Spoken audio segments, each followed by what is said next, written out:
It's an interesting spot to live in.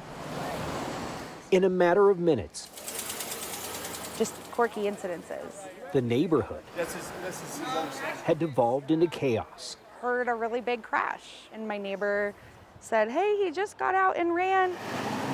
Police found wrecked cars Hit about 4 vehicles along this street. and a driver who was fleeing. He was off his rockers, that's all I have to say.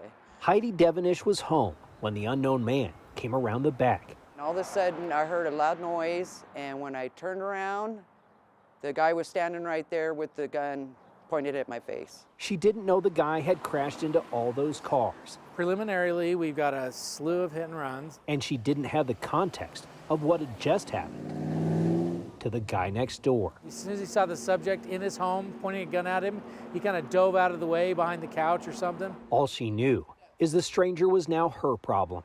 And I'm just like, just put the gun down, please. Just put the gun down. Devenish couldn't understand it. Rambled off something about the mafia, and I'm like, whatever. She just hoped he understood her. So he sat down on the couch, still had the gun pointed at me, and I said, please put the gun down. And he finally put the gun on the table, and then I put my body in front of the gun so that he could come back and grab it. Finally, the guy walked out where police were waiting. I just had to keep my cool.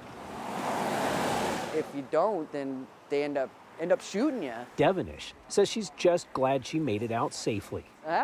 That's our guardian angel. It must be. I think it is. After a wild chain of events this street won't soon forget. It was a crazy afternoon. That's all I have to say.